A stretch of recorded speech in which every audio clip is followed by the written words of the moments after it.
In this next part of the class, we're going to spend some time identifying a goal that would be rewarding for you to work on. We're going to start right in with a brief relaxed imagining exercise to help you explore what would I really like to address in my life? What's an area I'd like to make some changes? So go ahead, get comfortable. Take a deep breath in. So just notice an area of your life that you'd love to improve. If it's the first time you've done this class, it might be nice to choose a somewhat small area. Just let yourself become aware of what you'd like to create in your life.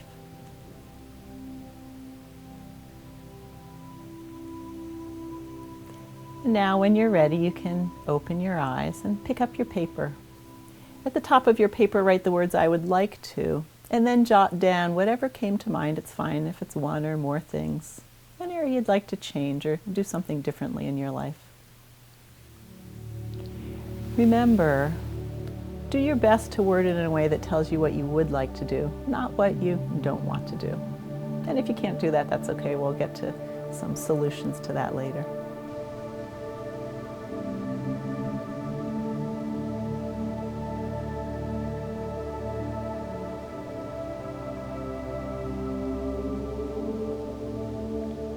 We're going to make that a little bit more detailed. So once again, close your eyes, take a deep breath in. Let your body relax just a little bit. And now imagine that the next breath scoops up any negative or worried feelings about whether you can succeed in reaching this goal or how you'll do it. The deep breath in, just let them all stream away.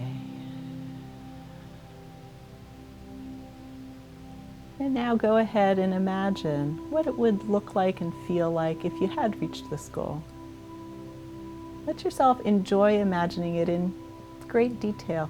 Have fun with it. Daydreaming is actually a great way to help guide your inner mind.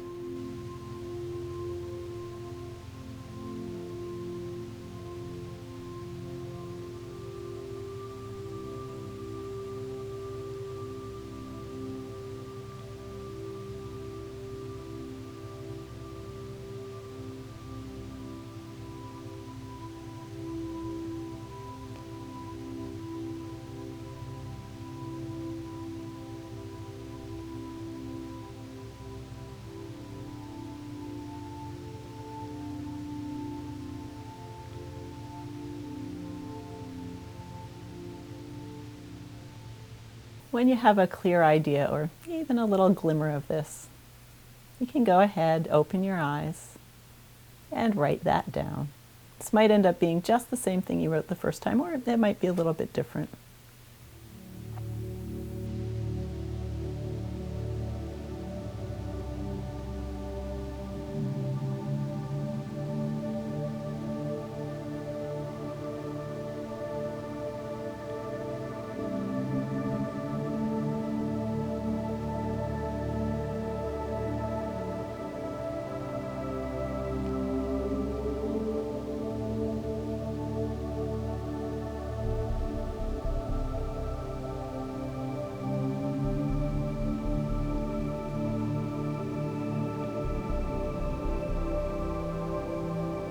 So now just take a look at the goal or goals that you've written down, and what we want to do is very thoughtfully, and this is our conscious mind working, very thoughtfully hone it down to a tiny little goal for 3 weeks, because the purpose is to have a goal that you can both work towards and a goal that you can practice your own kind inner voice on. So let me give you some examples of good size goals, because often in our lives we take off a great big huge bite and then we're so disappointed in ourselves because we didn't accomplish it. It's actually a kind thing often to take one little piece at a time and move forward in that way. So looking for a tiny little 3-week goal is going to probably be the best way to deepen your kind inner voice. You may finish that and then you can go on and choose more, and that's great. Here's an example of someone in the class who wanted to get his office clean. He was a natural-born slob, and I'm a natural-born slob too, so I can say that with great kindness. And he really wanted to get his office organized, and he knew he would feel so much better if he did. But getting his office organized was actually a gigantic goal. It wasn't a 3-week goal. So he said to himself, what's something small that I know would really make me feel better if I did it? And what he came up with was a stack of papers that had been under one of his tables for years. So his 3-week goal was to clear out that stack of papers. He had no idea what was in them, but he was able to do that. He was able to set about doing that, and he was able to really enact his kind inner voice that says, I know it's a little overwhelming because you have no idea what's going to be in that stack of papers, but you can do it. So that was a manageable 3-week goal, and oftentimes if you set one that's very manageable, you'll find, no, you can set another one partway through the 3 weeks. Another example of a good size goal was from a teacher. Now, she herself was very kind to her students. She was probably one of the teachers we all would have loved as kids or wish we would have had as kids. But she was really hard on herself. She had high standards for herself, one of the reasons she was a good teacher. But she was forgetting to give herself credit for all the amazing things. So at the end of the day, she would be giving herself a critique. Well, you didn't do that, and that was not a very good way you handled that situation.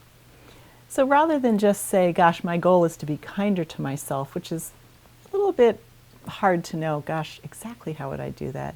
She set a 3-week goal of writing herself an email at the end of each day. And she wrote that email in the tone of things she would write to her students. That was great. I loved the way you talked to Joey about this.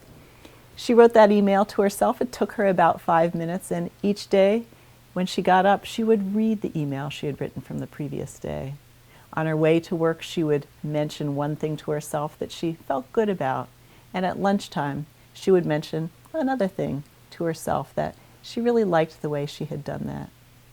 That was so helpful to her, and it really got the ball rolling because she already knew how to be kind to her students. She was able to move into her own kind inner voice and found that those things were arising naturally. She no longer had to plan them. But the email was a manageable 5 minutes a day. Certainly anything bigger than that would probably be a little gigantic. So I hope you've got a 3-week goal that will be fun for you to work on, to play with, to explore your own kind inner voice. If you run into obstacles, you've come to the right place, because what we're going to do next is deal with obstacles. To notice obstacles you may encounter in moving toward your goal, begin by closing your eyes, breathing, and relaxing. Imagine working towards your goal over the next 3 weeks and feel how it feels. Does it feel easy, exciting, and inspiring? Or do you notice a feeling that's, yeah, I would like to do this, but it may be hard?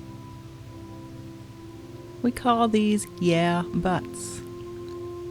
They can be external obstacles, such as not enough time or too many temptations, or they can be internal obstacles, such as overwhelm, cravings, or lack of patience. Do your best to explore this question without judgment of yourself, but instead with kindness and relaxed curiosity.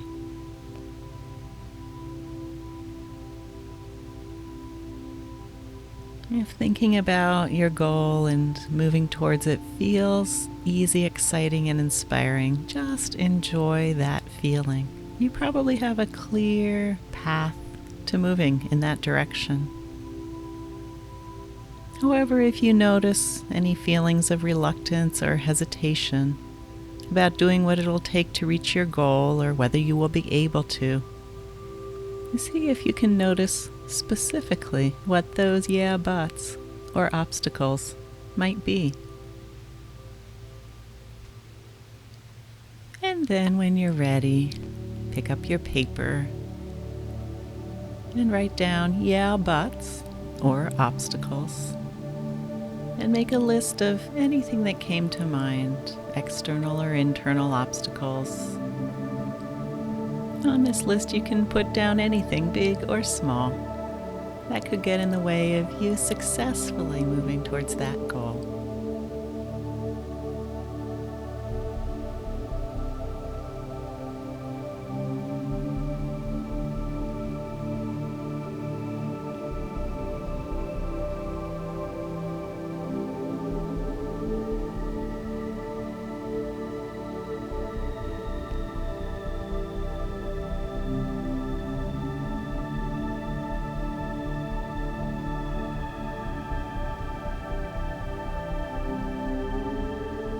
If you've got a clear shot through, that's wonderful. You can enjoy the next exercise we'll do, and we'll complete this after we do some tapping.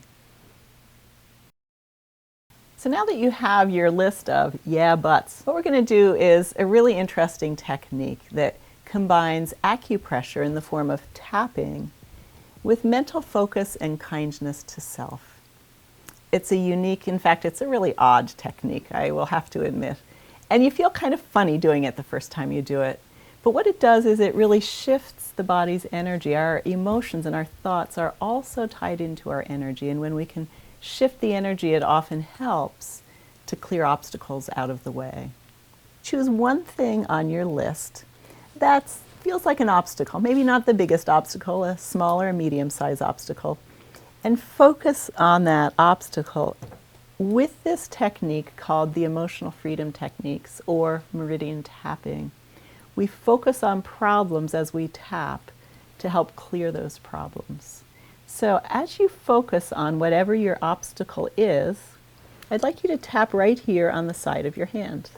This is called the setup point, and on the setup point, you name your problem to yourself as you bring kindness and compassion to yourself.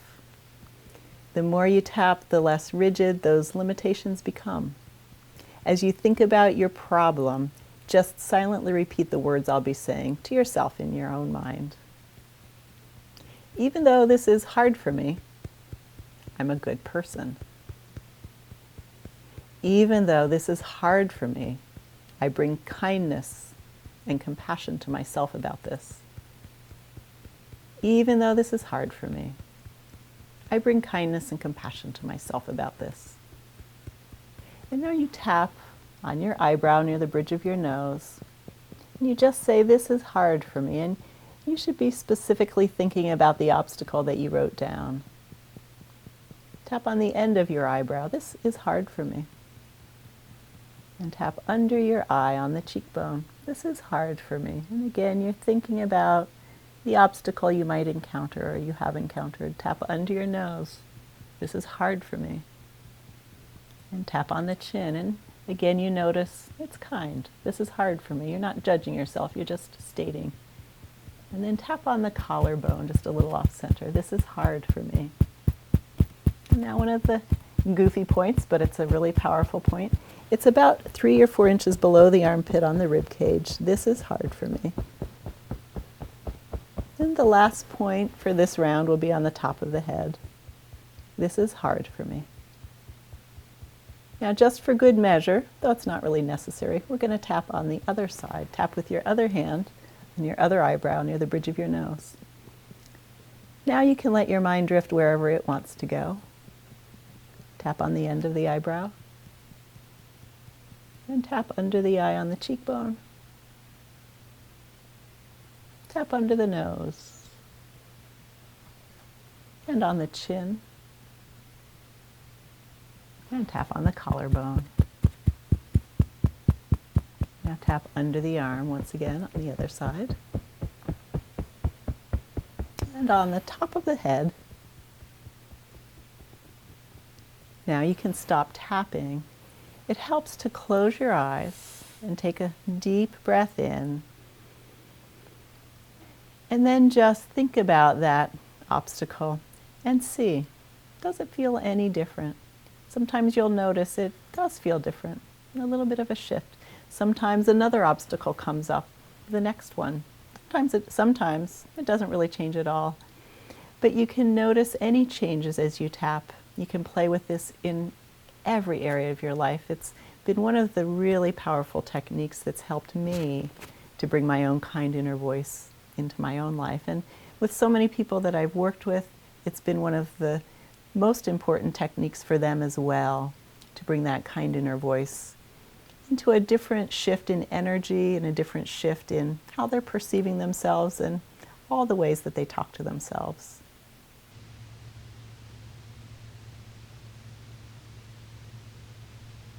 So often when we do the tapping, we'll notice that something feels a little bit different after we've tapped about something that feels like a problem. So notice on the yeah, but that you tapped about, does a different perspective arise? And if so, that's a great one to make note of. So go ahead and notice if something else came to mind, a different way of looking at this. And you can just write that down.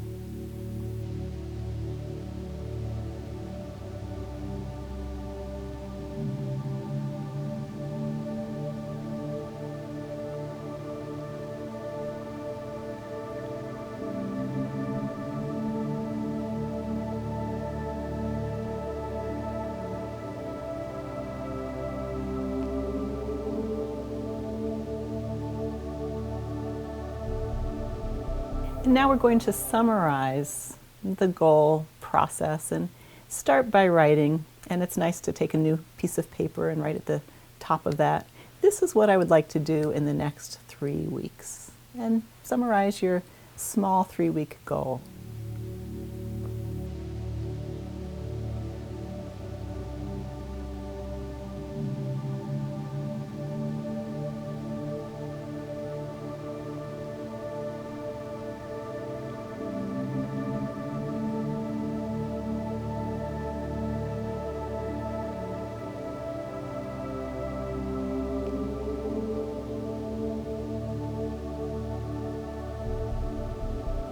And then this is how I would like to feel about it. How would you love to feel about it?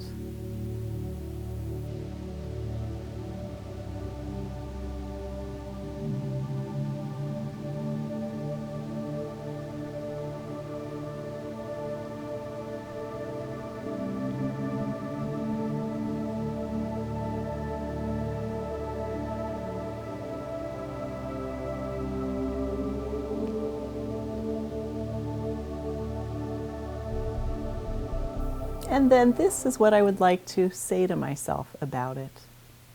See if some inner dialogue comes to mind.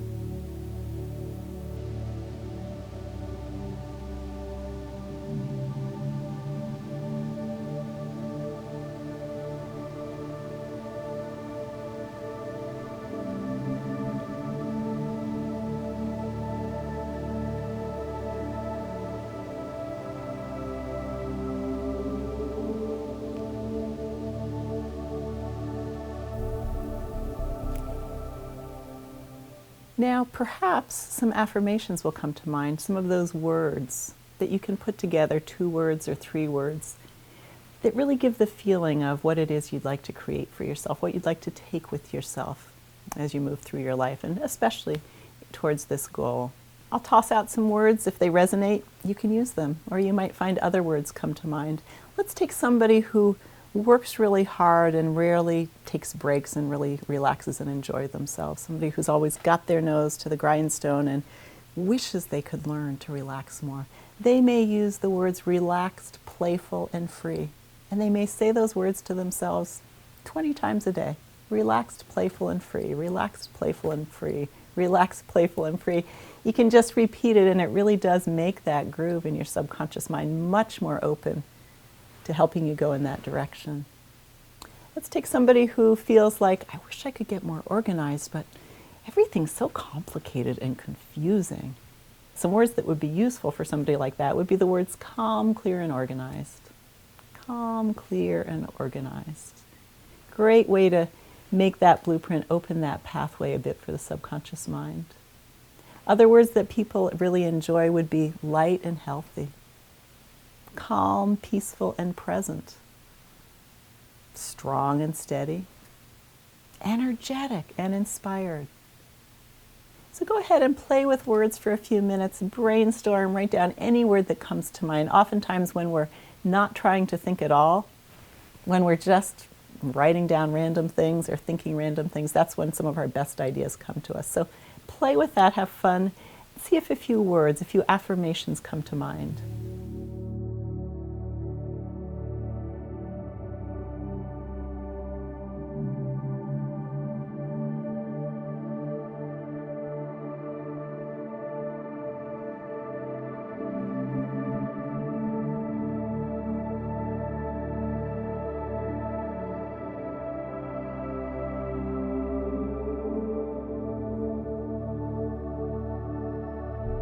Now over the next 3 weeks, you can simply scan the list that you've made yourself of what you'd like to create and how you'd like to feel about it and talk to yourself about it. And you can repeat those affirmations to yourself while you're driving, while you're brushing your teeth, if you wake up in the middle of the night. You can repeat them to yourself as you're chopping vegetables or walking the dog. You don't have to take extra time out of your day. Simply repeating those affirmations to yourself helps open that pathway and will make it ever so much easier to go in that direction. Each of you will bring these concepts together in a way that's unique to you. You may simply pay more attention to the way you treat yourself and talk to yourself, and remind yourself to be kind and encouraging whenever possible. Or you may work towards your 3-week goal in some specific ways, using affirmations, or an inner blueprint, or finding a metaphor or story that can encourage you along the way. And of course, it's absolutely fine if you don't have any crystal clear ideas at all. Often just having an impression or a sense of where you want to go and how you want to go there acts as a wonderful inner compass and will guide you beautifully on your way.